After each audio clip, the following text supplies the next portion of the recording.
पिछले दिनों एक बड़ी जोर शोर से एक खबर चर्चा में रही थी और उसके बाद HDFC बैंक का शेयर जो है वो अंधे मुंह गिरा था। खबर ये थी कि अपना कासा मेंटेन करने के लिए HDFC बैंक ने Maharashtra state road development corporation से एक बड़ी अमाउंट लिया SB अकाउंट में और उस पर जो एक नॉर्मल SB इंटरेस्ट होता है उसकी बजाय हायर रेट ऑफ इंटरेस्ट पे किया। खबर ये नहीं थी, खबर ये थी कि वो जो रेट ऑफ इंटरेस्ट पे करने के लिए जो वाया मीडिया निकाला, जो तरीका निकाला, वो उन्होंने किसी वेंडर के थ्रू पे किया और इसकी वजह से एक ये कॉर्पोरेट गवर्नेंस के जो हमारे सिद्धांत हैं उसका मखौल था और इसका असर उनके शेयर पे ही पड़ा, उनका शेयर अंधे मुंह गिरा। इंडियन एक्सप्रेस यही नहीं रुका है। इंडियन एक्सप्रेस जो अभी जो खबरें आ रही हैं उसके अकॉर्डिंग ये है कि इंडियन एक्सप्रेस का कहना है कि ये जो स्टार्ट हुआ HDFC बैंक में, ये saving bank, bulk saving bank लेके उसके ऊपर हायर रेट ऑफ इंटरेस्ट पे करने का सिस्टम, ये स्टार्ट हुआ 2017-18 में। इसी कंपनी को, Maharashtra state road transport development corporation को इनिशियली 1.5 करोड़ रुपए पे किए गए और उस टाइम पे जो इनके MD थे वो थे आदित्य पुरी, सबने नाम सुना होगा, और उस टाइम पे जो CFO थे वो थे शशि जगदीशन। शशि जगदीशन अभी HDFC बैंक के MD एंड CEO हैं। तो ये 1.5 करोड़ रुपए पे किया और इसको पे करने के लिए इसको किसी वेंडर के थ्रू पे कराया HDFC अर्गो से। HDFC अर्गो इंश्योरेंस कंपनी है। तो इसके ऊपर इंडियन एक्सप्रेस अपना स्टोरी करना चाह रहा है, लेकिन खबरें ऐसी हैं कि जो शशिधरन है वो दिल्ली में गए और वो पूरा कोशिश कर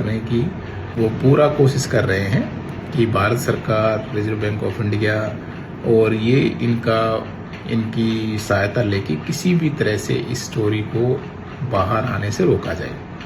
इसके साथ ही उन्होंने जो बहुत ही PR कंपनीज होती हैं उनको भी एक तरह से खुली छूट दे दी है, भाई शाम दाम दंड भेद कुछ भी करिए, ये स्टोरी बाहर नहीं आनी चाहिए। अब जब ये स्टोरी चल रही है सोशल मीडिया पे, तो आप देखिए जो विभिन्न बैंकों के कर्मचारी हैं वो बहुत खुलेआम लिख रहे हैं कि भाई आप चंडीगढ़ ट्राई सिटी देखिए, अभी IDFC बैंक का जो कांड हुआ वो आप लोगों ने देखा। तो ये कोई नया नहीं है। मतलब लोग यहाँ तक कमेंट कर रहे हैं कि बहुत से मैनेजर, वो इतना प्रेशर उनके ऊपर है, वो इतने डेस्परेट हैं कि वो बहुत से बेचारे अपनी पॉकेट से पैसा देते हैं। ये जो एडिशनल पैसा होता है वो किसी उस डिपार्टमेंट के एग्जीक्यूटिव को, किसी क्लरिकल को, जो भी कनेक्शन होता है उसको पैसा देते हैं, अपनी जेब से पैसा देते हैं और बाद में फिर झूठे बिल डाल के उस पैसे को किसी तरह से रिकवर करते हैं। और इसलिए हमारा तो निवेदन है इंडियन एक्सप्रेस को कि थोड़ा सा बाकी बैंकों पे भी आप देखिए, वहाँ पे भी रिपोर्टिंग करिए।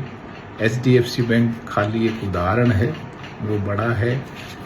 इस तरह की चीज़ें खाली HDFC बैंक अकेला नहीं है, ये सब जगह हो रहा है। कॉर्पोरेट गवर्नेंस उसका खाली नाम के लिए है, उसमें आप पोस्टिंग में जाइए, आप प्रमोशन में जाइए, बहुत खुलेआम कांड हो रहा है। तो इसलिए ये एक खाली डिपॉजिट की बात नहीं है, पूरा सिस्टम ही एक तरह से पंगु कर दिया गया है, करप्ट कर दिया गया है। उसको देखने का ज़रूरत है और हमें यही देखना है कि भाई इंडियन एक्सप्रेस इस दबाव में झुकता है या वो इस स्टोरी को पब्लिश करने में कामयाब होता है। मेरी तो शुभकामनाएं हैं इंडियन एक्सप्रेस को, वो आए।